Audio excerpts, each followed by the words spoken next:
Our very first meeting of the Community and Services Committee for 2023. Councillor Ferg, your chair. Nice to see you all here. I'd just like to welcome staff, those who are about to speak in the public forum, and other members of the public who might be tuned in. Also media. On my right is our new chairman, our new general manager. I'm thinking rugby. Our new general manager of Community and Services, appointed in late 2022, Ken Bailey. Good to see you again, Ken. The other committee members, as it's a new committee in 2023, on my right here is Councillor Matt Wong from the Wakatipu Ward, Cody Tucker from Upper Clutha, or Wanaka Upper Clutha. We have Barry Bruce with us from Wanaka Upper Clutha joining online, Councillor Esther Whitehead from the Wakatipu Ward, and also Councillor Lisa Guy from Arrowtown Kawerau. So good morning to you all. As this is the first meeting of the Community and Services Committee, I just thought it appropriate, being a community committee, that we just send our support and thoughts to all those in the North Island who are currently affected by the effects of Cyclone Gabrielle. I'm sure some of those people sitting around the table in the public forum, staff, and people tuned in have friends or family that have been affected. I certainly do, having spent a lot of time in the Hawke's Bay, a couple of houses underwater. And some of the stories that we're hearing, and as you're probably hearing as well, quite horrific, tragic and heartbreaking. So this committee, and I'm sure we look forward to seeing what Central Otago does as a regional community to support our fellow Kiwis up there in the North Island, just sending our thoughts to them today. Rightio, any apologies? We'll get onto the agenda. Apologies today. I should also introduce Alex, our governance advisor, here on my left, keeping us in tune here this morning. Any apologies? We're all present and correct here as a committee, so there's no apologies this morning. Any leave of absences, councillors? I'm going to put my hand up. No. Sorry. April 3 through to the 19th, please. Declarations of conflict of interest. Any conflicts of interest? No, nothing to report. Thank you. Public forum. As always, we thank the time that you make to come along and speak in the public forum. So, according to my records here in front of me, we have 3 speakers in the public forum this morning.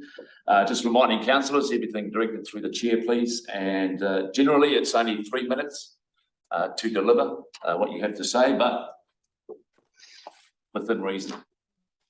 So I have at the top of my list Ian Radenclaw. Is that how we pronounce your name? Yeah, Radenclaw. Radenclaw, thank you, sir. Yeah. Thank you, sir. Step forward. Yeah. Yes, thank you. Thank you for taking the time to speak. It's okay. Mr. Chairman, I'm Ian Radenclaw, Chairman of the Wakatipu Croquet Club. I have a couple of photos and a couple of letters of support to hand out. Is it all right to hand them out? Absolutely. Okay. Might just take me a couple of minutes longer just to go through this. Would that be just to explain the photos? Yeah. Would that be a problem? Or? No. Okay. Take one of each. Okay. Is it just the 2 different ones? Just the print and the photos? Yes, that's right. Okay.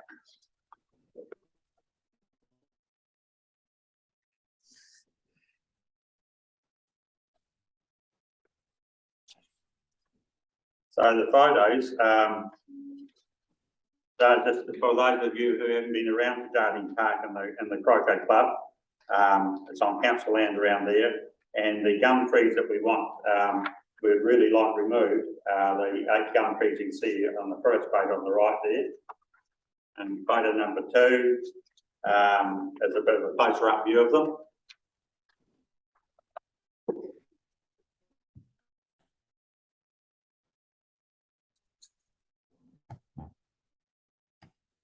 Okay, and photo number 3, that's the view from the back where the nursery started planting the native plantings, and that's looking towards the gum trees from the west side, looking towards the east, or looking towards the northeast. The trees and behind those gums are going to be taken out. They've already been approved, and the nursery is hoping to replant those in native areas. Photo 4, this just shows the gum trees. On the left of that is a croquet green. On the right is a path the public often used to go up under those big gum trees. Number 5, that's just after a bit of a westerly blow that all the stuff comes onto our lawn. I know that there isn't a reason for removal of trees, but it is quite scary. It causes problems to our machinery, to our lawnmowers, and as you can see, there are quite big pieces in photo 6. And in photo number 7, you can see that's not a setup. It looks like a setup, but that's what happens when they come down. They spear into the ground, and if they hit one of our players or a member of the public, they could do some serious injury to them. And there's 2 letters there from Mike Curry. He's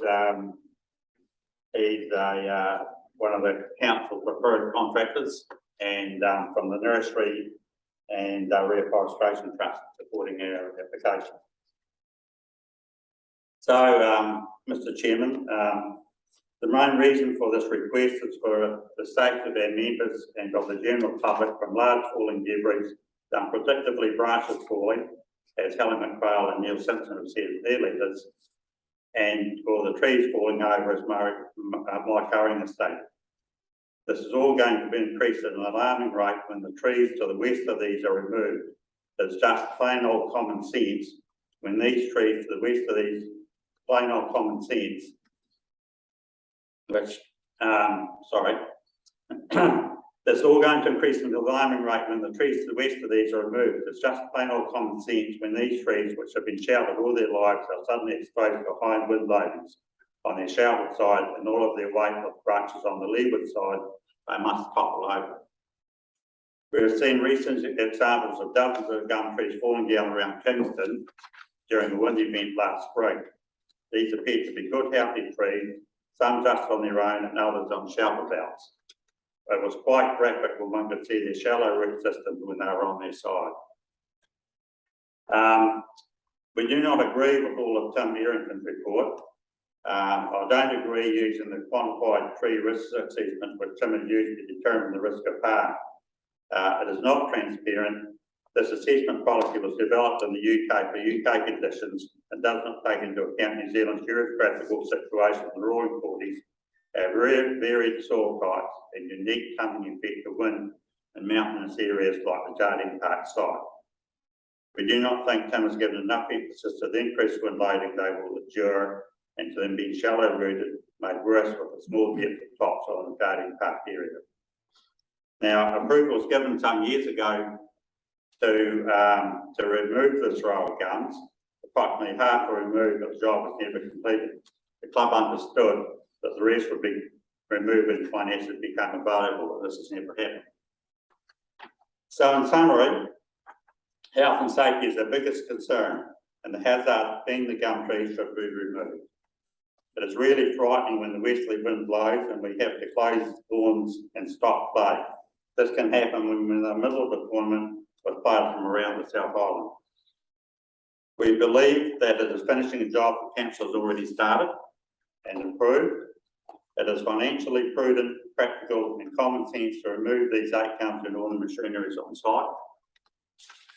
We believe our application also meets section 4.4 of the tree removal policy as per the expert tree manager Mike Curran's letter and from observations of our club members and the general public.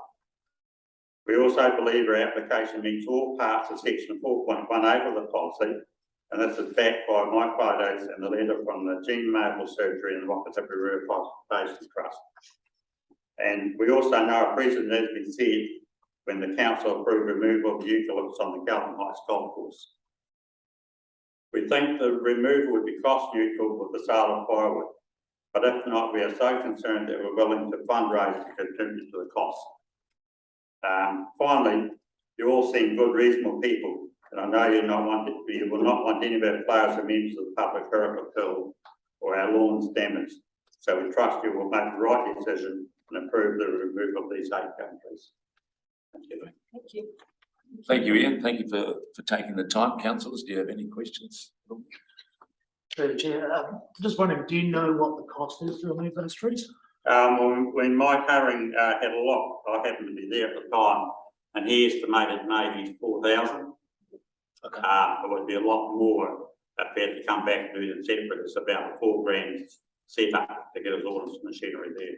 But like I say, we're prepared to or And may I ask a second question? There was approval some years ago, you're stating, and approximately half were removed. And Yes. The job wasn't completed. That was approved by council. the council took them out, yes.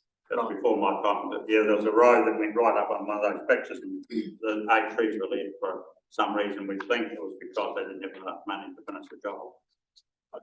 Thank you. So the approval has been given and they were started to be taken down. But this is a big deal to us, these trees. You know, 8 trees doesn't sound much, but it's a real big deal for us. Like our members are really quite concerned. Thank you. Yes. How often is the detritus and debris like in Bridge 5? Like that, it depends a lot on the wind, obviously. Sometimes we can get that every day for a week. Sometimes we have a week when it blows from the south and the east and doesn't affect us. It's just the westerly winds. Sometimes they'll come up, we'll be start flow, be calm, it'll come up, we'll have it blows on, people get all worried and that, and then we have to spend the next 2 hours clearing the lawns and stuff and start playing.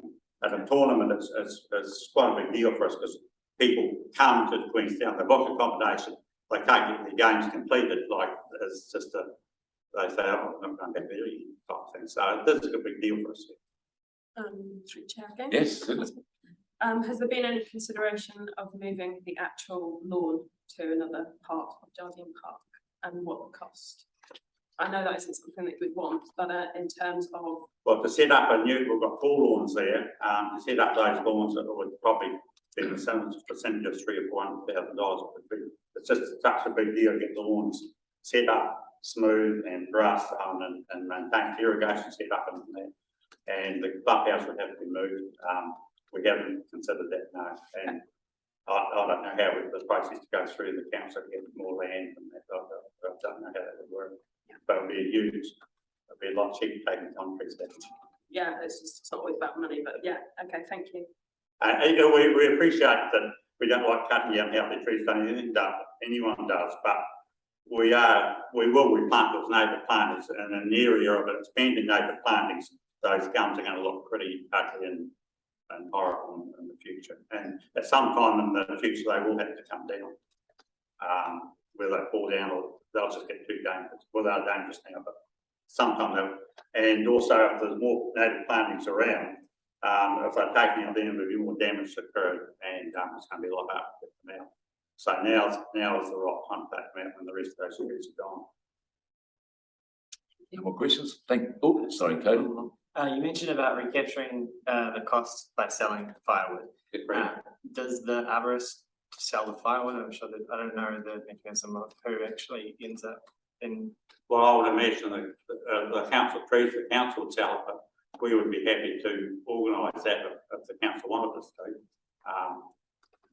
Like we would do anything to get those trees out. I appreciate that. Thank you. Through you, Chair, Councillor, if you know the decision was overturned, we'd work with the club about making sure we work closely with that community group, and particularly if they're going to put their hand in the pocket, you know, to offset some of those costs. And if the firewood raffles part of that, we would look at the mechanism to do so. Thank you. Yes, please. Does the arborist process the other waste of the tree, the mulching and smaller bits that are not firewood? Would the estimate of 4,000, do you think that's sort of a make good cost, or are you looking at a lot more? Well, I'd imagine the trash from the gum trees would be incorporated with the approvals already given to those wilding pines that are right beside them. So, have you looked at the photo where it shows the area? No, we're on the agenda, where it shows the area that's marked off, where all the other trees are coming out. I think it's at 1.8 or 1.18 or something on the.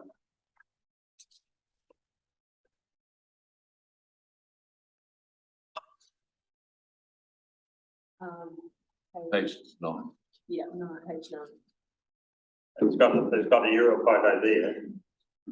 And you can see our gum trees, or not ours, the council gum trees, well, they are, the people's gum trees, I suppose. Then all that area to the back of them, that's all been taken down. So that, well, approval's already been given for that, and it's just that wee group of trees here that will stop. So if they're taken down at the same time, that trash would all be incorporated in the rest of it anyway, so it'd be all tidied up on one go. Thank you. Does that answer Those things. Thank you, Ian. it? Okay, Thank you for taking the time to present here this morning. thank you for listening, Thank you. and I hope everyone makes the right decision.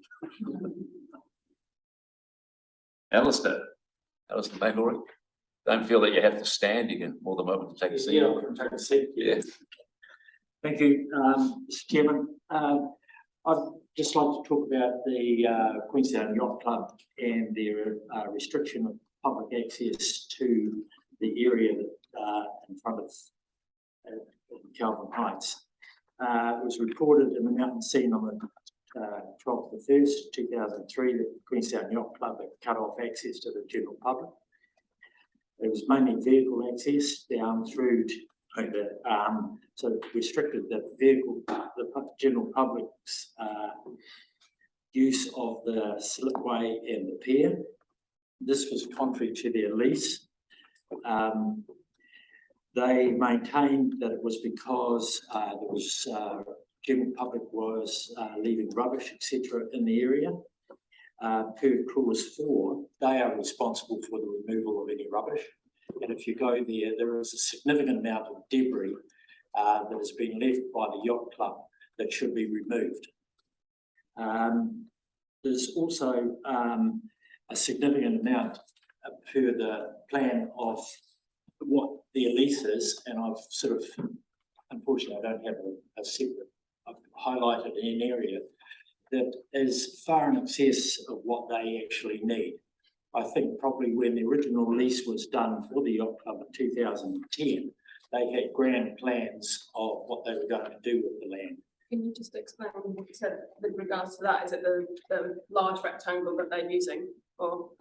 It is the area, it's the whole area that is in the lease, but the bit at the bottom, that bit there, they never use, or the bit across the road, they never use either. Okay. So whether it was a matter of in the lease negotiation, more about control rather than use, but they certainly don't use it.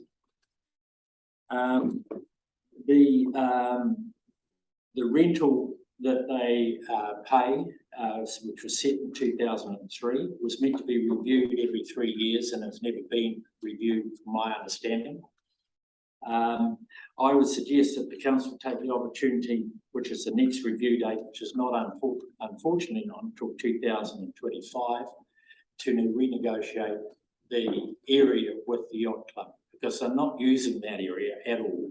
They've only built, if you go down there, it's basically a lean-to shed that they use. There's no other facility there. There's also a significant number of abandoned boats and yachts there that have never seen the lake water for years, I would suspect, that need to be cleaned up. They also say on their website that the yacht club has exclusive use of the pier and the slipway. And if you'll see by that map, the slipway and the pier are not included in their lease. So they need to be instructed to take that away.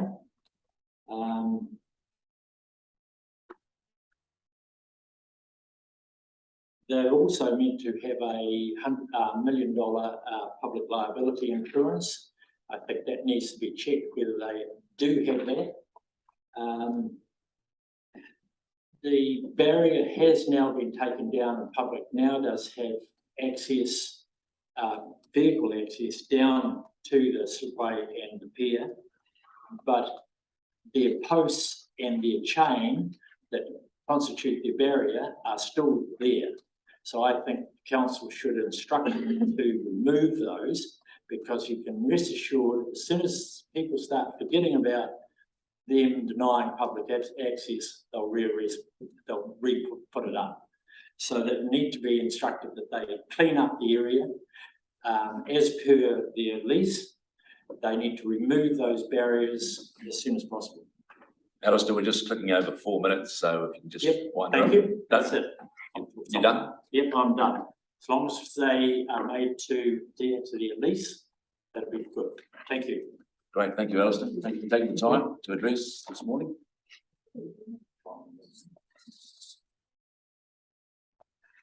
John Glover, John, Morena.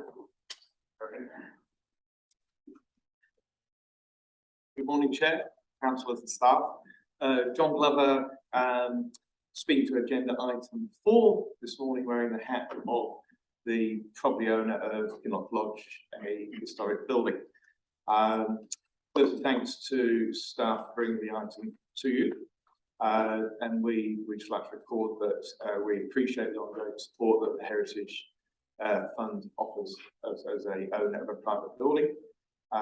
We have no other source of charitable funding or grants available to us. We're partway through what at the moment is about $120,000 refurb in terms of the seismic and structural work on the heritage building, which is 150 years old. We've spent considerably more than that on the inside renovation, and once we finish the seismic strengthening work, we will move to the outside of the building. So our aim is at the end of the day to have a building that's going to be around for another 150 years. And in the event of an earthquake, it's absolutely going to be the safest place to head to. So the recommendation is that you approve at 3,000 grand. If you decide you want to approve more, we'll take anything we can get. And just to say that the whole scheme of things is a small amount, but it all counts and it all helps. So we really appreciate the supportive recommendation to do that. So I'm just here today in case anybody has any questions. Through the chair. Yes. Just in our notes here, it says that you're applying for a further heritage incentive grant.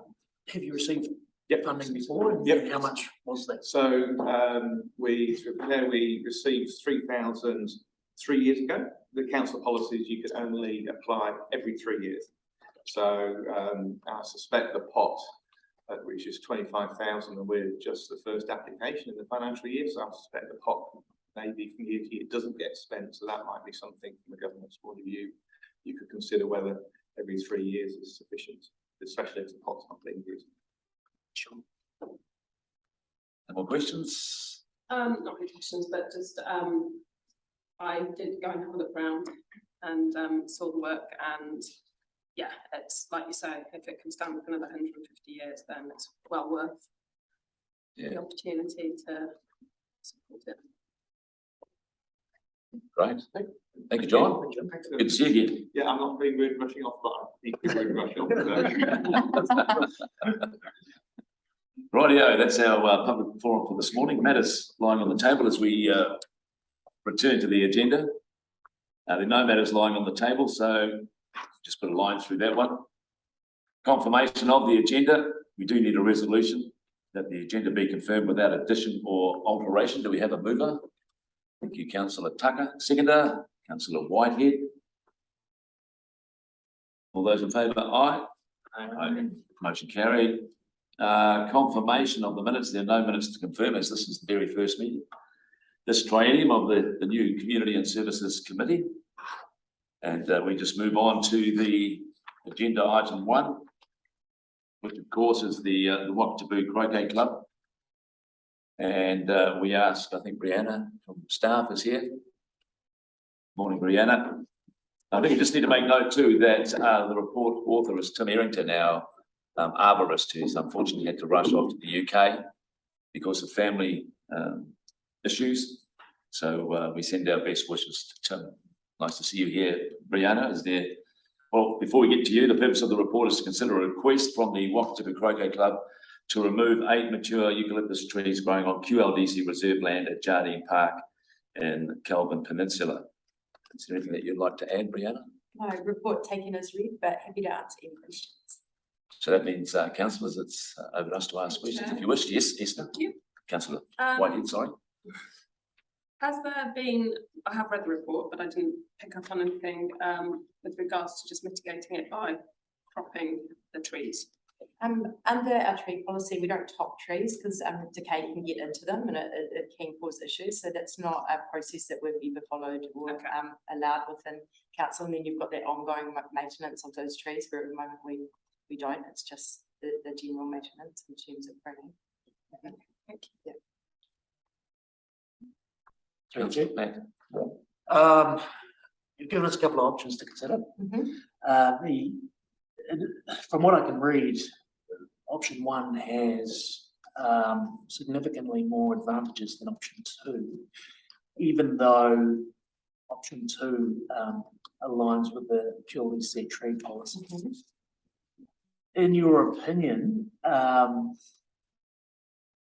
is there any disadvantage of removing these other than what you've stated here, carbon reduction is one, degree minor loss of visual community?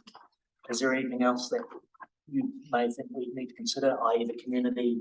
Would there be any backlash if members of the community thought that we were supporting the removal of mature trees? I think direct residents and the croquet club are affected by the size of the trees, but then I think if we look at, the carbon net stock of trees within the community, there's more and more removals without replacement. So it's sort of balancing that with the other advantages and disadvantages within that. I think it is a large tree stock, which is again another removal, but there are effects on the direct community for that, so it's balancing that up against each other. Do the community as a whole supports or doesn't support the removal of those trees for the Government Heights community, that is? Without going further to them, I think that's something that we have done with some of our tree removal requests when there's a large number or significant number, and that's where we're just working through that. We're going to revise the tree policy in August this year, and that's something we will probably have more information about when we do go out wider for public consultation. We did do a drop-in session last year before we found the nursery, well, before we came to council with the report request to fell trees behind the nursery and on the golf course, and the croquet club did turn up there, and some of the residents did that night to talk about the croquet club trees. But I guess it's without going further to understand what the community's thoughts are on that. Before you get back in there, Esther, I'd just like to ask a couple of questions if I can.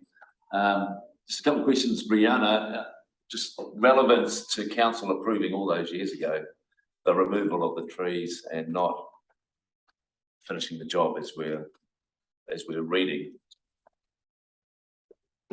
Is there any guidance you can offer around that at all? And So getting to the point of the report recommending that we don't remove the thing. So many years ago, when council approved the full removal of all of the eucalypts, some of the ones that were first removed were actually planted closer to the green, and there were root issues within the croquet field, whereas the angle of the trees, the way they're planted, don't affect the green so much with their roots, but they obviously there's leaf and issues.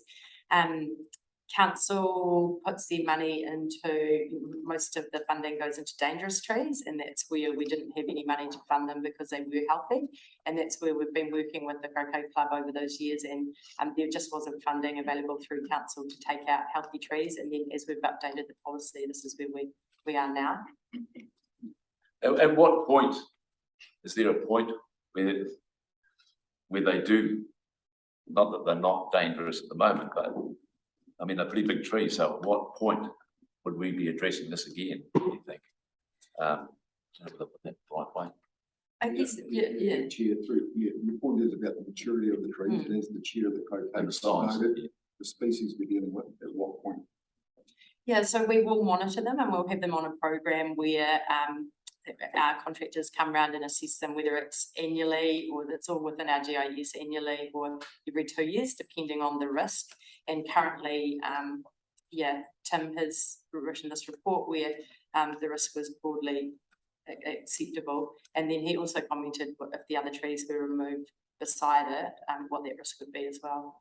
within their report. So there, So it would be ongoing maintenance of those trees, which we do for the high risk ones. around and those I trees. just read in between that maybe there's ongoing dialogue with the croquet club if issues present themselves, a level of comfort Yes. for mhm, them if whatever decision the committee gets to. Yes, yeah. Okay, thank you. Councillor Whitehead, yes. Sorry about that.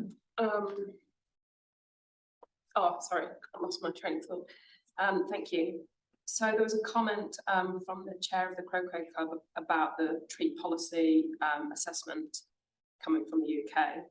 I'd just like your thoughts on our assessment policy and the comments that were made around it for these trees. Unfortunately, we don't have the arborist here today, but I can say that we do use that assessment and it is used throughout New Zealand. So without being the expert on that, I'm not too sure how wind loading is assessed within that. But it is commonly used in here in New Zealand. So we'd have to come back to you with an answer around that. Okay, thank you. Barry, you're right up there. Yeah, thanks, Ferg. Just through the chair, if I can, is it possible to get an opinion from the general manager of this division on his thoughts? Thank you, Chair. Over to you, Ken. Where do I address that? Appreciate the opportunity, councillor. I've listened very carefully and within the remit of what's set out in our policy, I thought the chair of the croquet clubs and the group, and we've worked closely with them over a period of time, has clearly articulated the concerns and genuine concerns. And I just want to stress the staff have actually taken those on board. I think it's important the club recognises we have put a very careful lens around the recommendation as to checking the health and the well-being of those trees. And you know, within the current settings, that is hence why the recommendation is to keep that standard trees or decline the request. All that said, this is a district that has a high threshold for concern around issues associated with tree failure. And as officers, we're really acutely aware of that. I did note the genuine concerns around health and safety of members and some of the other aspects. We've come to this table with a very open palm assessment, picking up on the chair's, croquet chair's comments. The STEM assessment is what we use as an industry, particularly in that arboricultural space, not so much the forestry, but you know, we're talking chalk and cheese there, given some of the urban settings. But you know, we stand by where we've got to with the report, councillor. However, if there is a strong sense at this table that we need to do and have further dialogue with the croquet club on the back of what's been presented today, we would be very open to doing so. Thank you, Ken. You happy with that, Barry? Councillor? Thanks. Thank you. Thank you, Barry. I was just wondering about, just thinking about the tree policy, and I think, was it last year we went back and put it through the mill? Councillor Whitehead, were you part of that, I think? Yeah. Yeah, which was a policy document, if my memory serves me correctly. They got a fair amount of grilling from councillors and went through the rigours of debate. So Plenty of debate. just adding to that quickly, Chair. So you'll recall it did receive a significant amount of scrutiny, not just at this table, but also publicly. And part of that remit was that we would report back within 12 months of receipt of how the report had been, or the policy settings had been adjusted, had been applied, this would be an example of that. You know, so we are certainly then to report back to this table in full council in August of this year. Okay, any more questions around the table? Yes, Councillor Whitehead. Well, something that's swaying me is the great expertise of Neil Simpson. And I guess I just want to point out that that's a consideration of mine, is that the work that's being done at the nursery there and the replanting, yeah, that definitely supports a decision to look at removing the trees, in my view. Okay. Thank you. So yeah, it's more a comment than a question. I'm probably leaning the same way here in that if we can get good support from the community in Kelvin Heights to remove those trees in the first place and get some guidance on that from the community. I think if the Wakatipu Restoration Trust has got a good mindset to replant that, which I'm sure they will, I think they're going to benefit the community long term rather than introduce eucalyptus. And quite frankly, it's not necessarily a safety concern as far as I can see. It seems like just a nuisance. But it's something that if I played croquet and I was a member of that club, it would be something I would be very much advocating to remove. So I would sway towards option one. Sounds like what our questioning's done and dusted, so I think we just need to get through the resolution as it's in front of me and get the vote out of the road here. The resolution that the Community and Services Committee, one, note the contents of this report and in particular, two, note that this request is being considered in accordance with the QLDC Tree Policy 2022, including replacing any removed tree with at least 2 new ones. And three, decline the request by the Wakatipu Croquet Club to remove 8 mature eucalyptus trees growing on QLDC reserve land at Jardine Park, Kelvin Peninsula. Do we have a mover of the motion? Thank you, Cody. And a seconder? I can second that. So all those in favour of 1, 2 and 3, just raise their right hand so we can see. So we've got Barry up on the monitor. All those in favour of 1, 2 and 3, raise your right hand, please.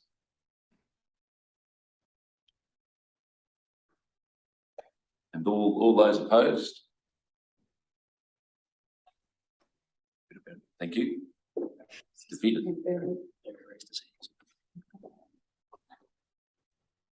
Well done. Thank you. Thank you, councillors. Thank you, Croquet Club. The motion has been denied. So at this point, I think the trees left. Is that right? Today. Sorry. Today, yes.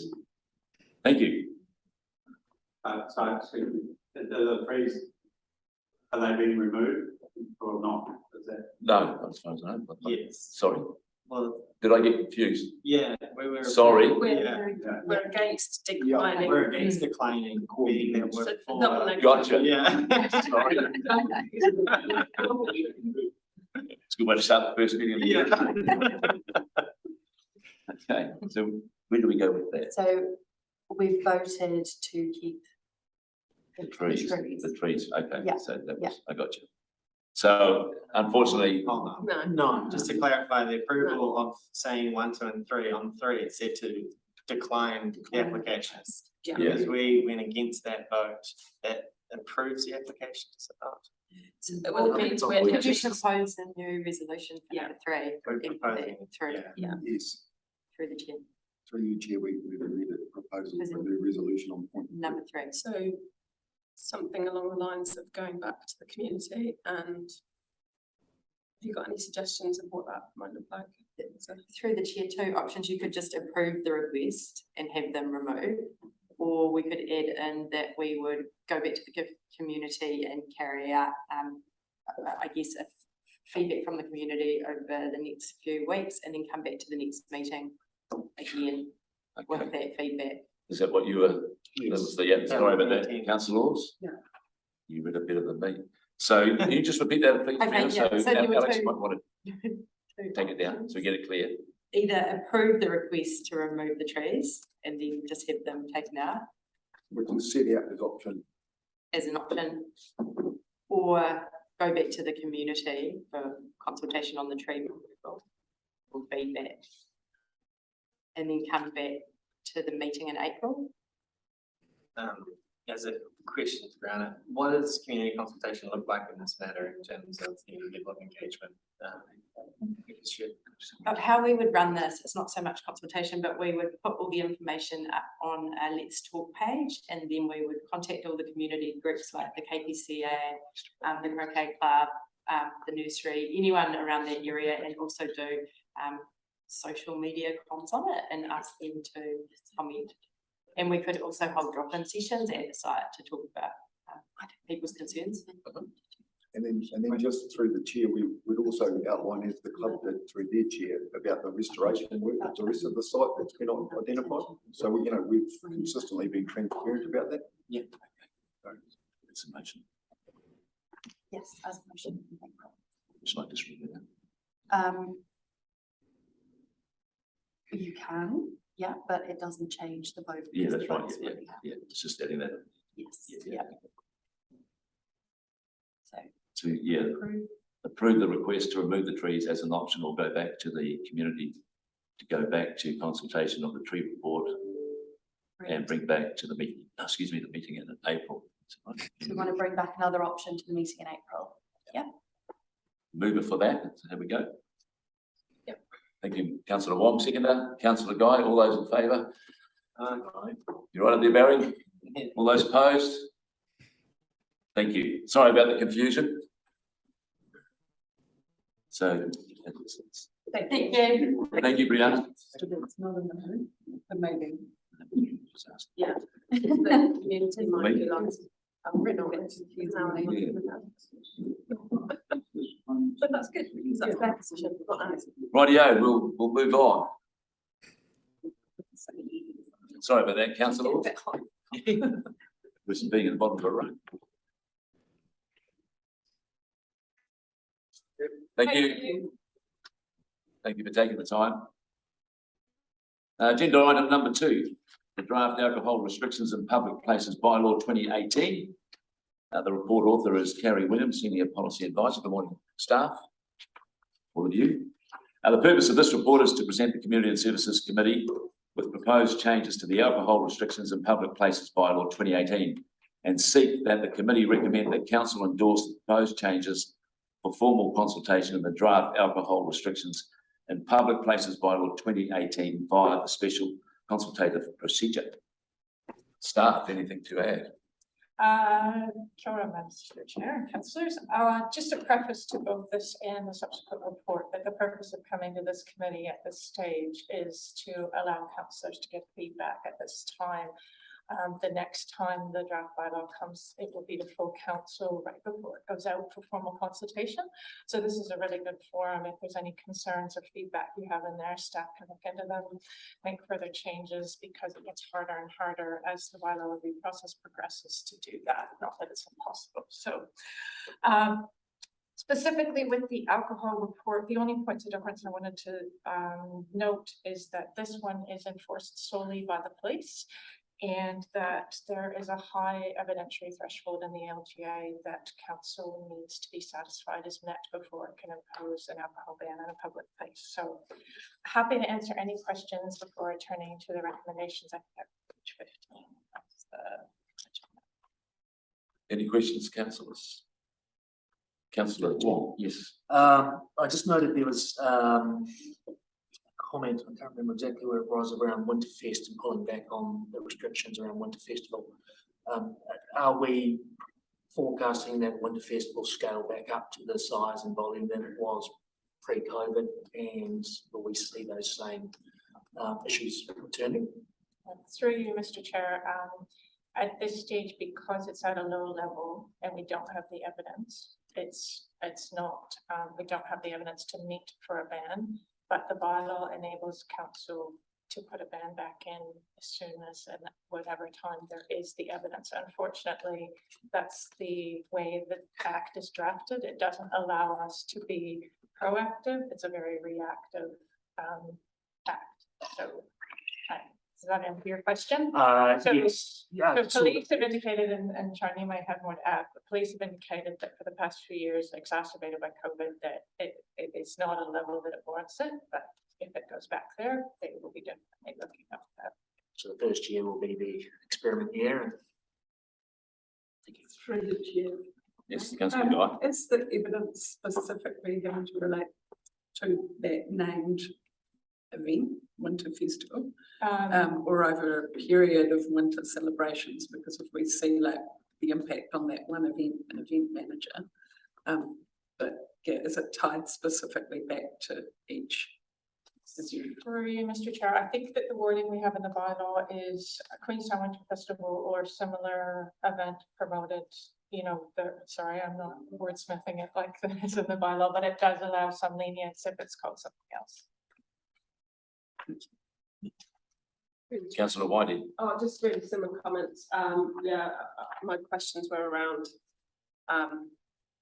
anchor events, really. So we've seen the diminishing problems of Winterfest, but there's other events that are growing, like Luma or other events. So I guess it's just, but as you say, you need evidence, right? So it's just speculation at this stage.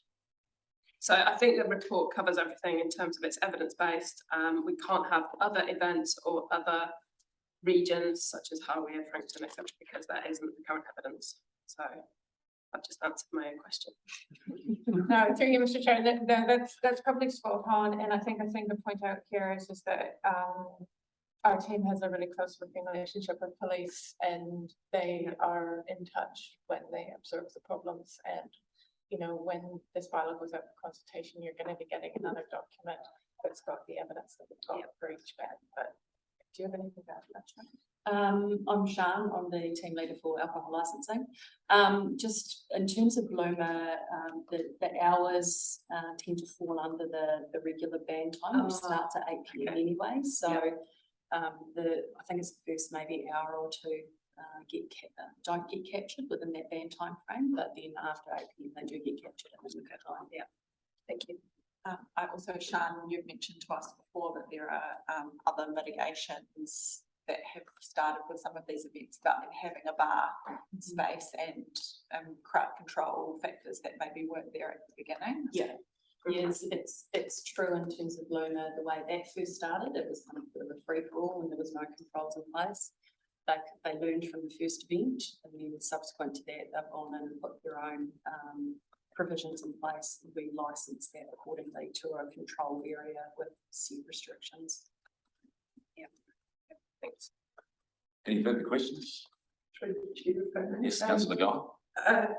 Does the police evidence have to specifically relate to alcohol-related admissions? Do we consider the broader applications of drug use within our alcohol policy? Does some of those winter events, I know we had some fairly close calls with other drug use, and we've got this kind of tension point between our know your stuff, safe drug testing and our alcohol licensing, and I'm just curious as to how our scope across wellbeing stretches where we're looking at behaviour around our alcohol use.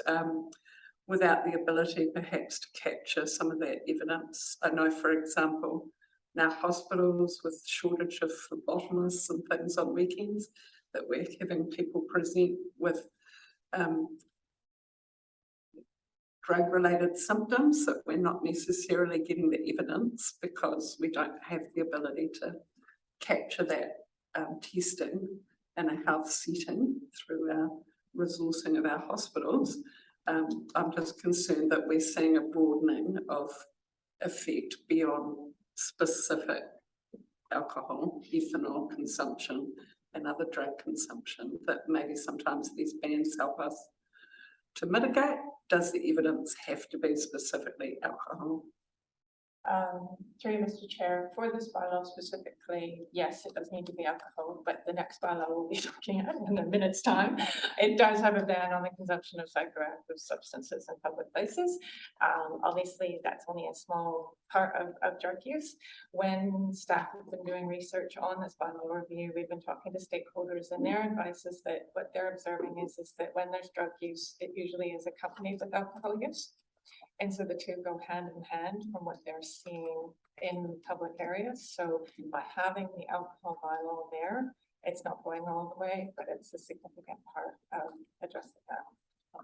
Also noting that drug use is regulated as a criminal activity as well. So it has its own set of legislation and regulations that the police can use to enforce action for drug use separate.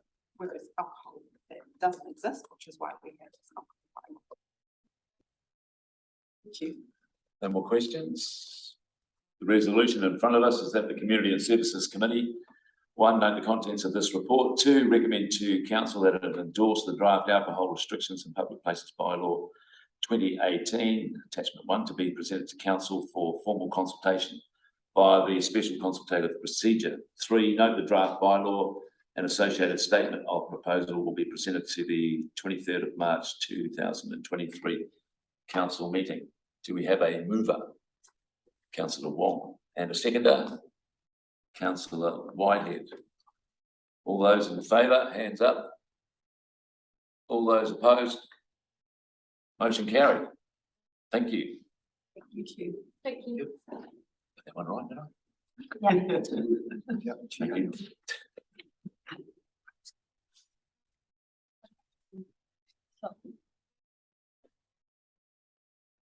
Morning, is he?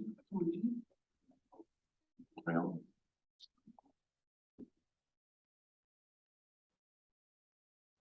Just going to move on to agenda item number 3. And the reports author is Kerry Williams, joined at the table by Isabella, geez.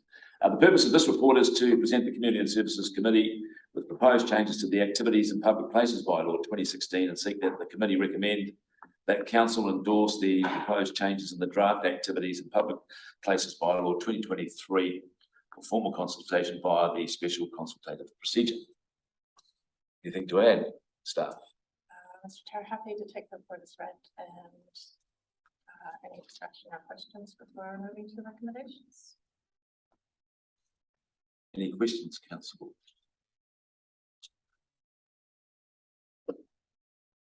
I do have one question for the chair. Councillor Wong, yes. And this may not be relevant to right now, but I'm just curious about beam scooters and have they satisfied the requirements of the MOU, specifically with private parks. Not sure if this is a question for me or not. So feel free. No, through you, Mr. Chair, I haven't understand your question correctly. It's that, you know, council has indicated its intent to enter an MOU. Eventually, what we are hearing from those operators is they would like to operate in public places, but the MOU with being they will solely be parking and renting on private places. And so if the intention of the operators is followed through, this bylaw will enable council to regulate the activity insofar as it's occurring in public places. Does that, keeping in mind that it all going to plan, this bylaw wouldn't be adopted until September. And so we're on a bit of a journey with the e-scooters and this is part of it. Thank you. Any other questions? No, we'll move to the recommendation of the Community and Services Committee. Note the contents of this report. Recommend to council that it endorse the draft Activities and Public Places Bylaw 2023 attachment 1 to be presented to council for formal consultation via the special consultative procedure. And note that the draft Activities and Public Places Bylaw 2023 and associated statement of proposal will be presented to the March 23 council meeting. Do we have a mover? Councillor Guy. Seconder? Councillor Tucker. All those in favour, raise your hand. Those opposed? Motion carried. Thank you. Thank you, staff. Thank you.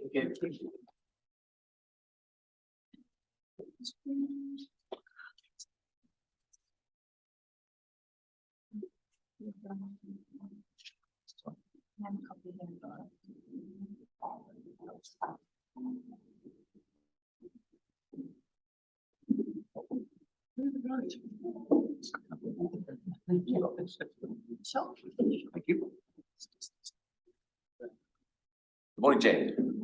Nice to see you again. Anything to add to the report?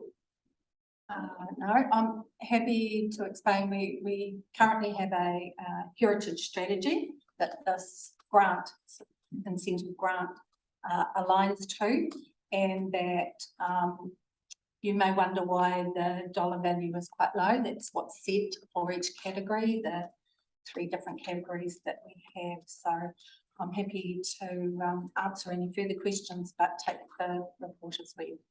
Thank you, Jan. Just to backtrack a little bit, we've been asked here to note the contents of this report, and in particular approve the heritage incentive grant of $3,000 for reimbursement of costs for professional fees for the seismic assessment and a maintenance plan for Kinloch Lodge, 862 Kinloch Road in Glenorchy. Any questions of staff? So let's, do we have a mover for our recommendation? Thank you, councillor Whitehead. A seconder? Councillor Wong. All those in favour, raise your hand. All those opposed? Carried. Thank you. And we'll move on to the other one. This. That was nice to use it.